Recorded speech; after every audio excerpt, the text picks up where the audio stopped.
বাংলাদেশের প্রধানমন্ত্রী জনাব তারেক রহমানে গতকালকে কক্সবাজারে সপরিবারে রাষ্ট্রীয় সফরে গেছেন। রাষ্ট্রের অনেকগুলো জিনিসের উদ্বোধন অনুষ্ঠানকে কেন্দ্র করে। প্রিয় ভাইয়েরা আমার, প্রিয় বন্ধুরা আমার, গতকালকে বিমান থেকে যখন বিমানবন্দরে নামবেন সেই সময় তুমুল ধারে বৃষ্টি হচ্ছিল। ওই বৃষ্টির মধ্যেও তারা স্বামী স্ত্রী একসঙ্গে হেঁটে রাষ্ট্রের কাজগুলো সারলেন।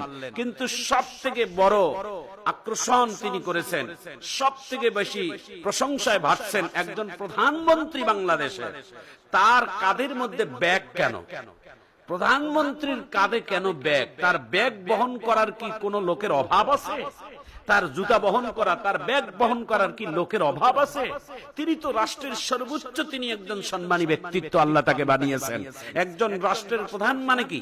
একজন রাষ্ট্রের প্রধানমন্ত্রী মানে বাংলাদেশের সর্বোচ্চ, আল্লাহ তাআলা তাকে সর্বোচ্চ সম্মান তাকে আল্লাহ তাআলা দান করেছেন। তিনি তো রাষ্ট্রপ্রধান হন, তিনি তো রাষ্ট্রপ্রধান হন, তিনি তো সরকার হন।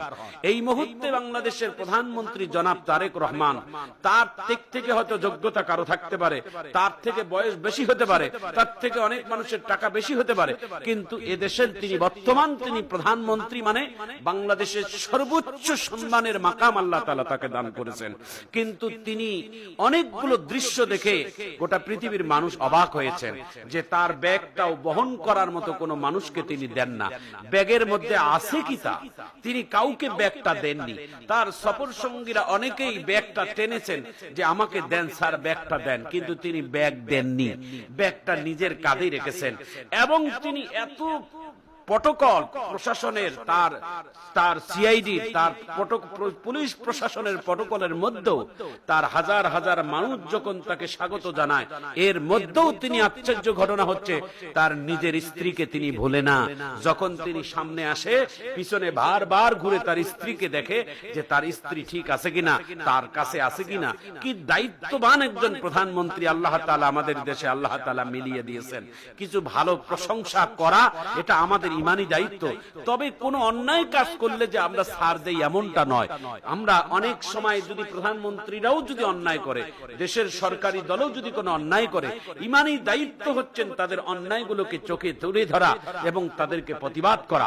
প্রিয় ভাইয়েরা আমার, প্রিয় বন্ধুরা আমার, আমাদের প্রধানমন্ত্রী জনাব তারেক রহমানে এই যে বাংলাদেশের কিছু জিনিস আমাদেরকে শিখাচ্ছেন, এটা দেখে আমাদের শিক্ষার ব্যাপার একটা শিক্ষণীয় বিষয়।